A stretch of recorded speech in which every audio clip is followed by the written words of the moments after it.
made a decision, chat. I've made a decision. What have I done? What have I done?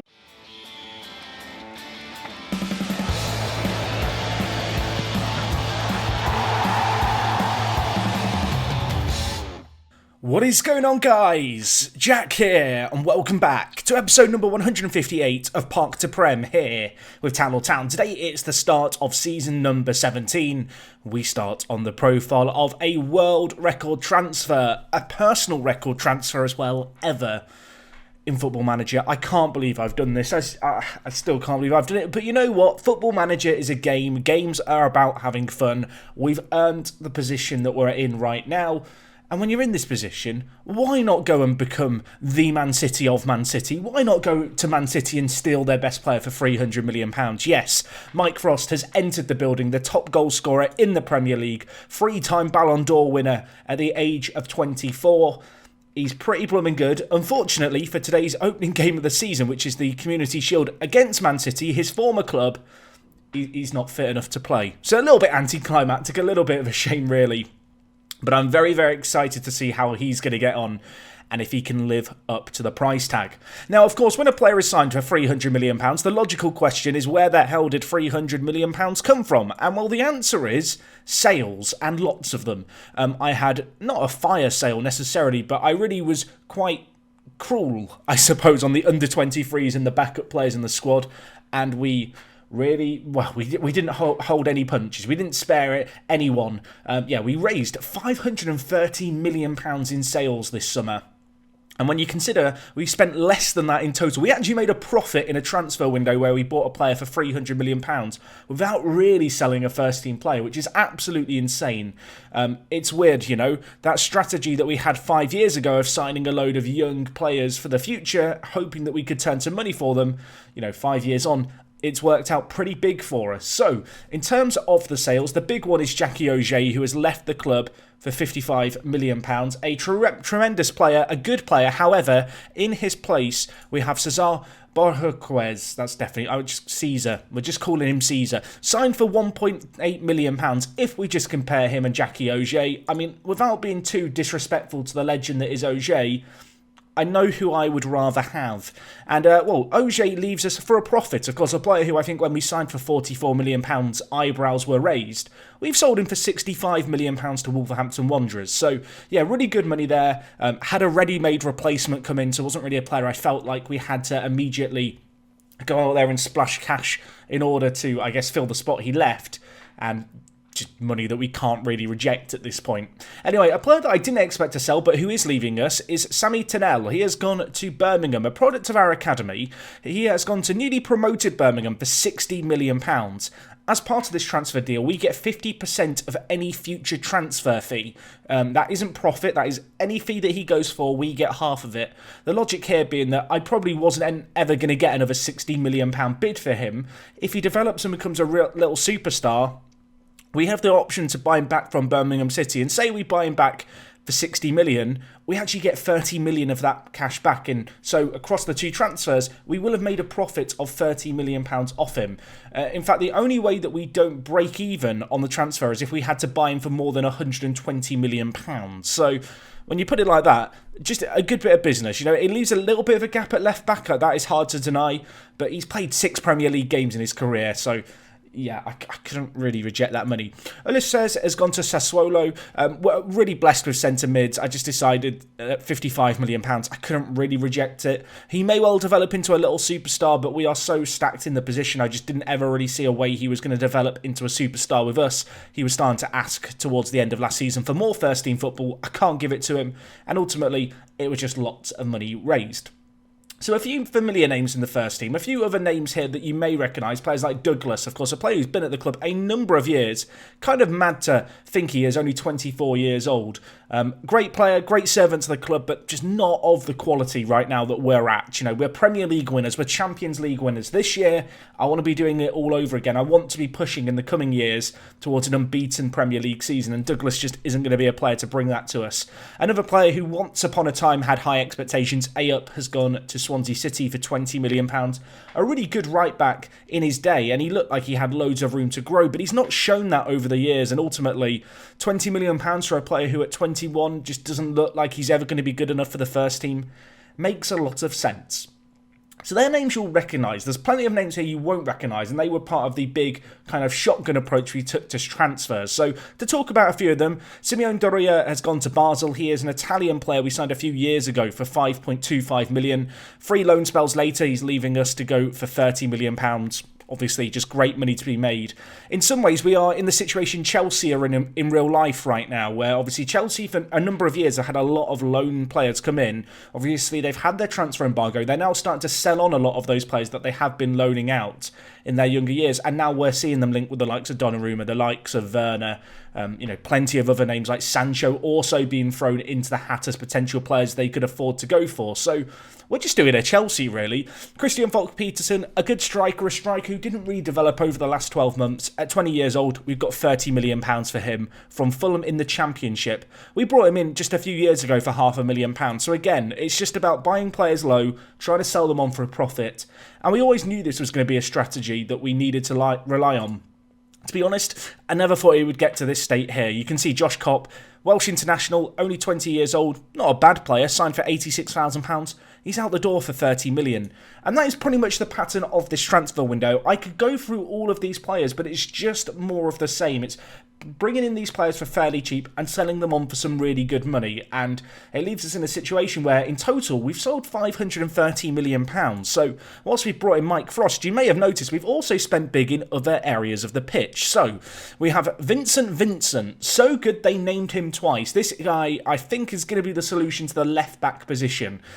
He is an experienced French international, formerly of Barcelona. Incredible pace, good going forward, but also extremely solid defensively.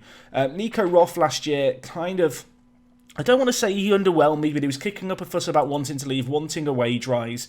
I just wasn't overly impressed by him. When you compare him and Vincent, who, by the way, has the most incredible of names, it's a bit of a no-brainer, and you can kind of see how bigger an upgrade this is. Not a small fee paid by the Frenchman by any means. It's £85 million, but we can afford to do it. He's a player just entering his prime as well. 27 to 32 years old is really where defenders start to play at their best, and we've got him locked down for his best years on a 5-year contract. Of course, Frost has joined us on £400,000 a week. That has seen a few of the other new signings want slightly more in wages. However, with all the money we've raised and the fact we've made a profit, you can see we're actually spending £700,000 below our wage budget right now. Our wage spend is £4 million, which, if we just take a peek at Kevin Kaiser, a player who did agree to a new contract over the summer alongside Leskinen, only £200,000 for him. So, whilst Mike Frost may have an impact on some of the wage demands, I'm pretty confident at this point it is actually an amount that we're going to be able to stomach over the coming year.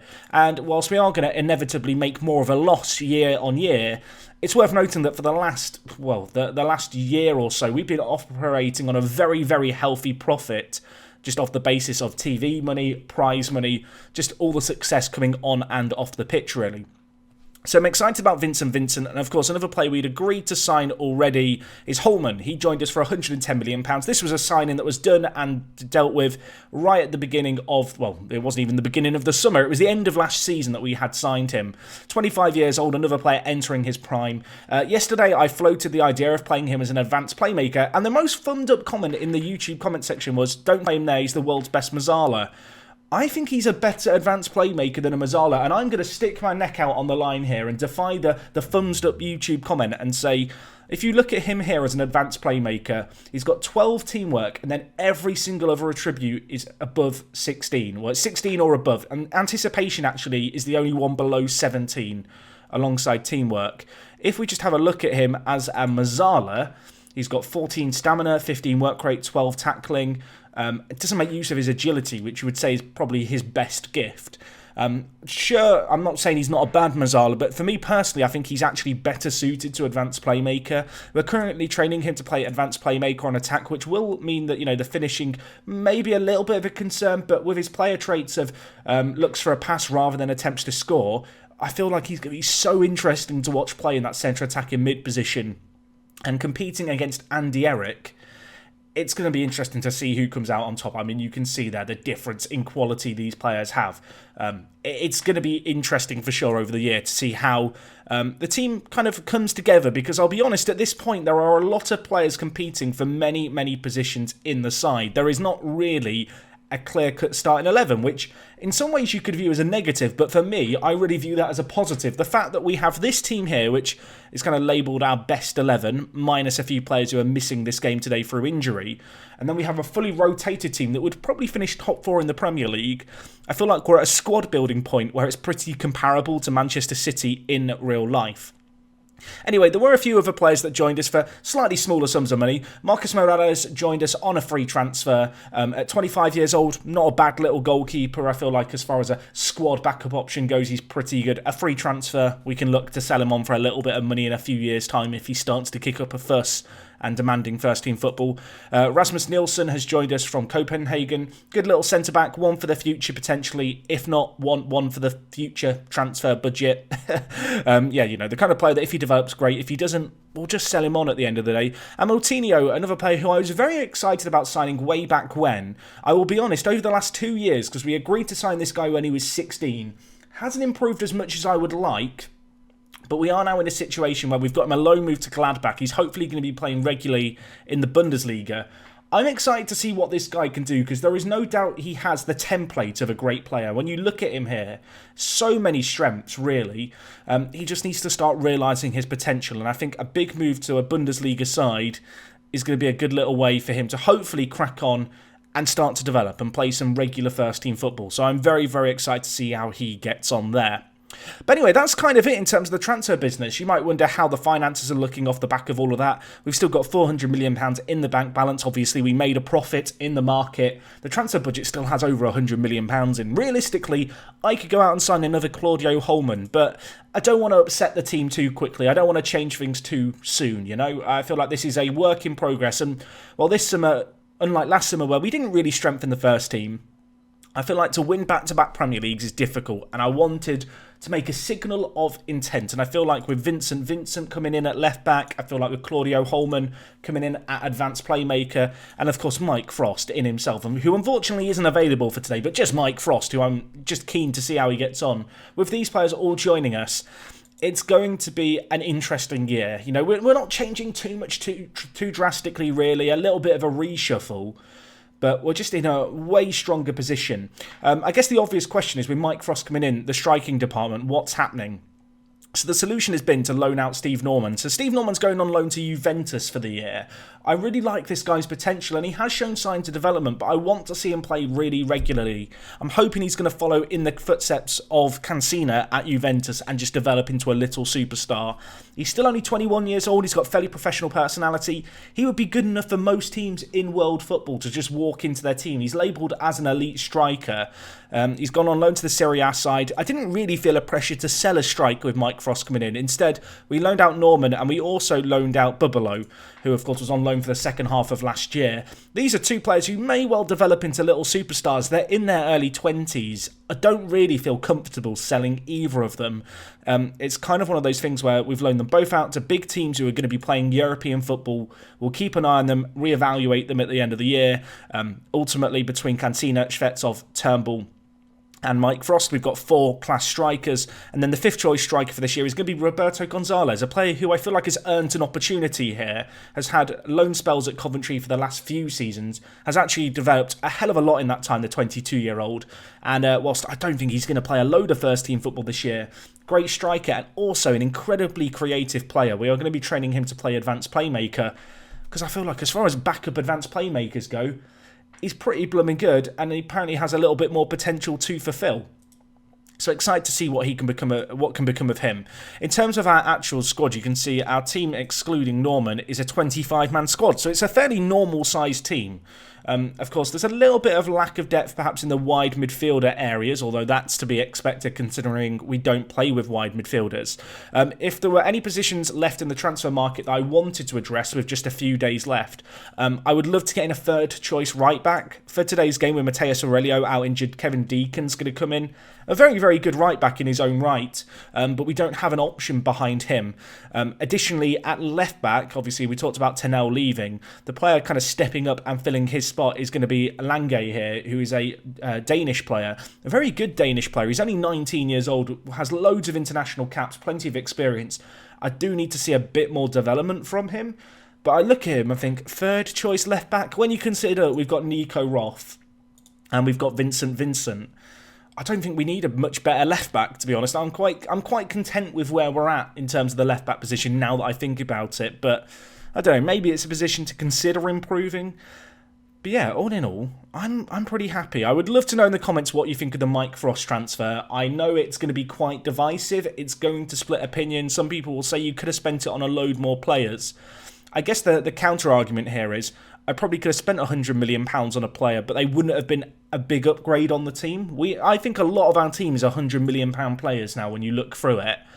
And so rather than just sign a player who might be a slight minor upgrade on what we have, I would much rather go out there and sign the three-time Ballon d'Or winner and really kind of make that signal of intent. I know for some people they'll probably say that I've taken the heart out of Taulor, now you've become one of the big spenders. But at the same time, I feel like we've earned the position that we're in. This is a position that we find ourselves in on the basis of our success. And it would almost feel wrong not to enjoy that success. Of course, it's going to be interesting now to see, is Rome's empire about to crumble? Are we, getting too ambitious, too big for our own boots? I suppose we're going to find out today and indeed across the entirety of this year. So anyway, we're taking on Man City, a team we lost to in the FA Cup final. Let's see how we get on. Two of our new additions in the team for this game. Of course, they are without Mike Frost. If you're wondering how they spent their transfer money, interestingly enough, their net spend last year in the transfer window, Man City, was over 300 million. So I don't know what their debt's like. If we just take a quick peek at their team, I will go via Ashley Walker's profile, because I've noticed now he is their starting striker. But if we look at their transfer history here, this obviously is the year they've made sales, but actually last year, their net transfer spend was over £300 million. So I wonder if they needed the money from Frost to kind of just help cover things. You can see, obviously, they've got £300 million in. They've only spent £113 million.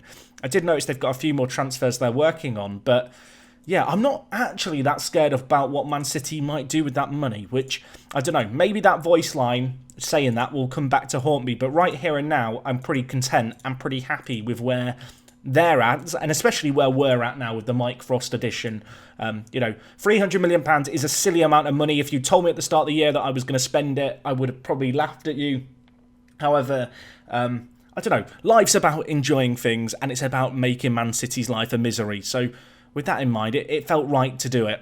Anyway, we've got a set piece to deal with here, and well, Severo Panico has hit a volley from that corner that was not dealt with, and we're a goal down, and now we need to fight back. So maybe it's not going to be about enjoying today. Oh, I've just remembered.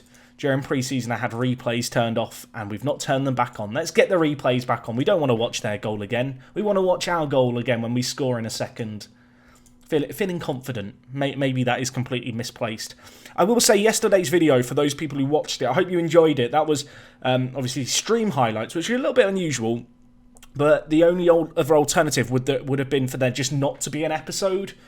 And I figured that some of you guys here on YouTube would like to watch it. Don't think that that's going to be the norm. Don't think I'm going to be uploading loads of stream clips of Taulor Town. This is very much a YouTube save, but I do wonder if maybe pre-seasons, the stuff that I wouldn't normally show in video form, could be well suited to that kind of content. As Vincent, I mean, he probably should have passed there, but I kind of respect him just going for a shot. Anyway, I expect a much better showing in the second half. This has not been a good half. Of course, we're without Frost, so we deserve a little bit of the benefit of the doubt, I suppose. We've had slightly more possession, but Man City, for the most part, have been bullying us here, and they're forward with the ball here. Karabali, of course, still playing for them. Whilst we have taken out Mike Frost, it is a bit like they've got the Infinity Gauntlet, and they've still got, 5 of the 6 stones left in their team with the likes of Mbappe, Cuthbert and co. And unfortunately for us, Mbappe has scored here. Why is that not shown? I definitely ticked replay, right?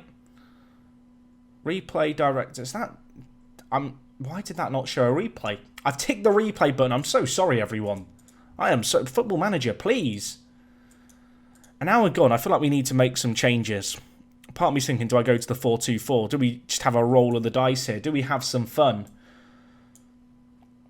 Do we have some fun? Right, Maticevic, who is going to play less of a role, I think, in the first team this year, is going to come off. Just thinking about how we're going to sort out our midfield here. You might have noticed as well, Leskinen playing a slightly more advanced role with Kaiser playing as the deep line playmaker. That is a change, I think, that may come more often this year than you might expect. Anyway, we're going to bring in Turnbull. We're going to bring in Maticevic. We're going to go to the 4-2-4. We're going to try and bully Man City here. We need 2 goals. I talked about it at the end of last year, the fact this 4-4-2 hadn't really done what I hoped it would in games where we'd used it. Let's see. This might be its last chance to prove its worth. Holman on the pitch at the moment, playing that deep line playmaker role. Or did I leave him in box-to-box? Either way, he's in the centre mid duo. I think he's... Is he a box-to... That's just... Where did I put him? What? That's not... I swear that's not what I did. Am I going crazy? We've scored in the meantime. What is happening? What is it? It's a shambles. It's a shambles. I've spent £300 million and my head's gone. What? Football Manager? Replay camera director. Replay events. Goals. Why is that unticked when I tick that? That's annoying. Well, Dylan Turnbull scored, everyone.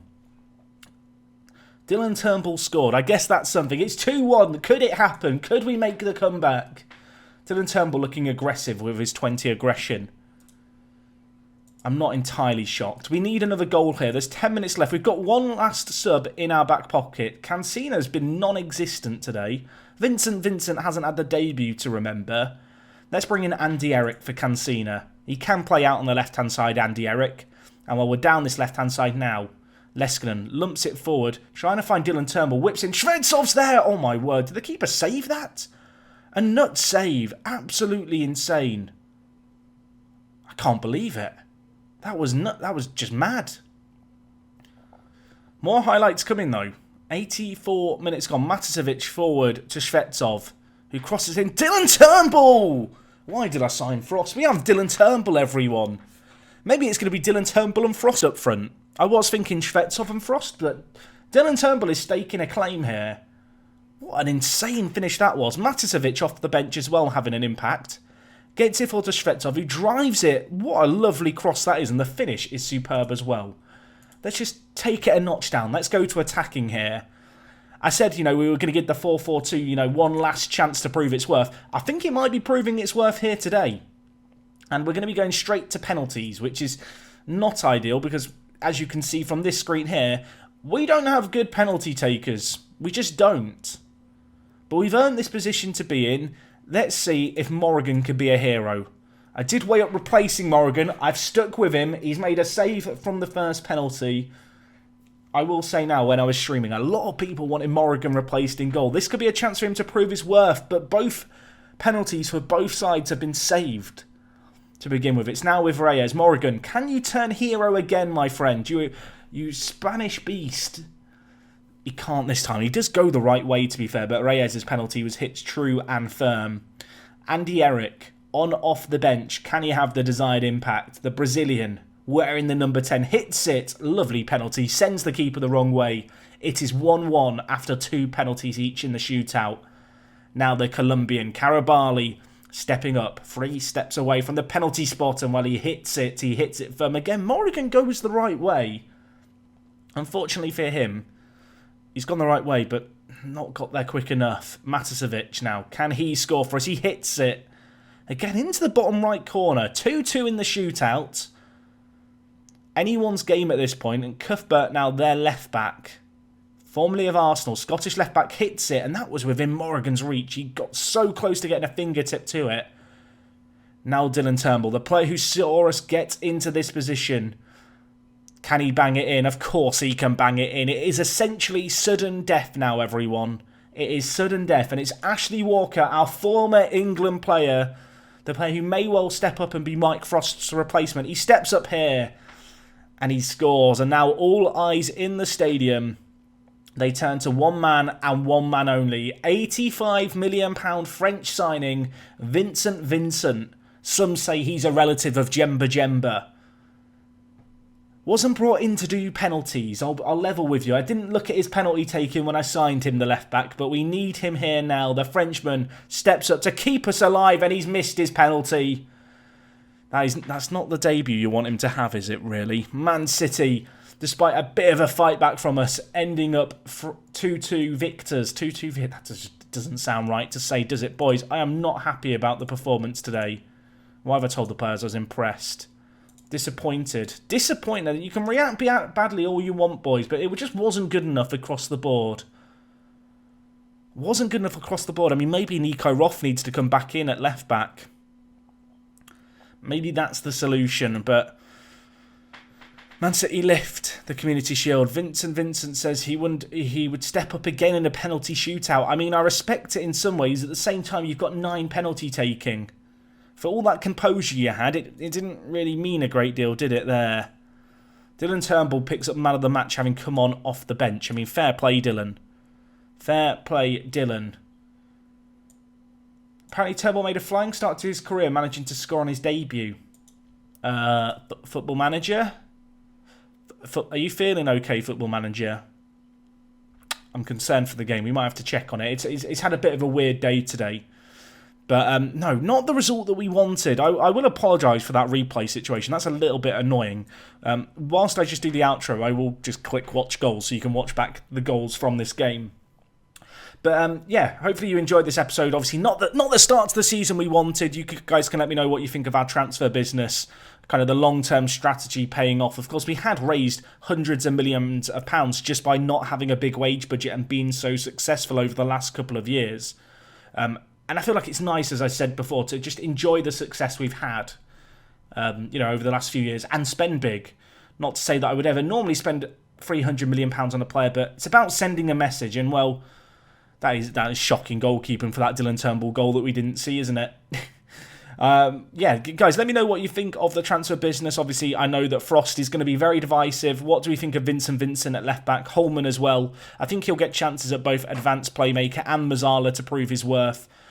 As I said earlier, I don't feel like our best 11 is firmly established here. In terms of what I think our best 11 is, I think this is it. This is the team that I would look at and say, this is the team that I want to be starting in games when everyone's fit. That does involve Leskinen moving higher up the pitch to a Mazzala role, which you could definitely argue just he isn't anywhere near as good at. May even be the year that Leskinen moves out, It could be the year that we shuffle things around like this, but the situation we find ourselves in right now is kind of one where it's all a little up in the air. I feel like we need to play a few games, work out where we lie, and based off that, I feel like we've got the pieces for a jigsaw puzzle here. Maybe we have a few extra pieces that we need to set aside. That is something that I think will, develop and show itself as we go through this year. In terms of when we'll be back, we're going to come back for the start of September game. That is going to be against Chelsea, a home game against the team who were very close to dethroning us last year. That is an incredibly key game in the title race so early on. And yeah, I really hope to see you guys for it. I do hope you've enjoyed today's video. If you have, drop a like on it. Obviously, Mike Frost has entered the building. Very excited to see what he can do. The world's best player, that is without a doubt. And yeah, it's going to be an interesting season to see if he can really live up to his pre-season billing. So yes, that is everything. I've already said that once. I'm going to go now. Thank you for watching. I'll catch you on the next one. It is me, Jack, and I will talk to you guys in a bit. I'm out.